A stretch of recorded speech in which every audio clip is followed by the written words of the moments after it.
Hey friends, I'm Parrihoff, and welcome to the Parrihoff Collective, where therapy, wellness, and creativity come together to help you write your own story. Hey friends, and welcome back to Therapy Thursday.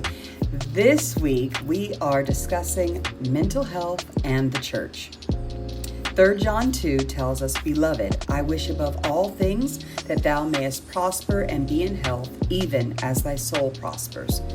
When John wrote these words, he wasn't just talking about spiritual or financial prosperity. He was speaking to the whole person, body, soul, and mind. And if the church is going to reflect the heart of God, then we have to care about the whole person too. But for a long time, the church has been comfortable with discussing spiritual health, but uncomfortable talking about mental health. We've encouraged prayer, but sometimes we've discouraged honesty. We've preached resilience, but often ignored emotional reality. And many believers are suffering in silence because they've been taught that faith cancels feelings. As a licensed professional counselor and a believer, I want to say this clearly, that prayer and therapy are not rivals. Prayer addresses the spirit, therapy addresses the mind and the emotions. Community addresses belonging, and God uses all three. We really need to be honest about something. Ministry is not a coping skill. Serving in church is beautiful, but it is not a substitute for healing. Too many people are using ministry to outrun their emotions, avoid their trauma, or silence their anxiety. Busyness is not the same thing as wellness. Functioning is not the same thing as flourishing. God never asked us to serve from emptiness or exhaustion.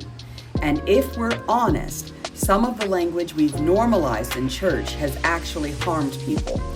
And that's something I have learned is called spiritual bypassing, using spiritual phrases to avoid emotional work. Just pray about it. You're too blessed to be stressed. If you had more faith, you wouldn't feel that way. These statements don't heal, they silence. But the Bible is full of people who struggled emotionally. Elijah battled with despair. David wrote through depression and grief. Job wrestled with trauma and loss. Hannah cried bitterly before the Lord. Struggle is human, not sinful. So this week, we're talking about what that means for the church to become a place of safety, not silence. A place of support, not shame. A place where we don't just pray for people's souls, but we care for their minds. Because 3 John 2 reminds us that God desires wholeness, not just holiness. If we want to be a mentally healthy church, we need 4 things. Safety, where people can be honest without judgment. Support, where leaders respond with care, not cliches. Skills, where we teach emotional literacy and coping tools. Spirituality, where faith comforts instead of condemns.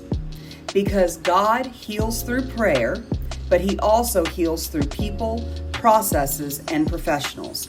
Therapy is not a lack of faith. It is stewardship of the mind that God gave you. So join me next week as we continue discussing the church and mental health during this month of May, which is Mental Health Awareness Month.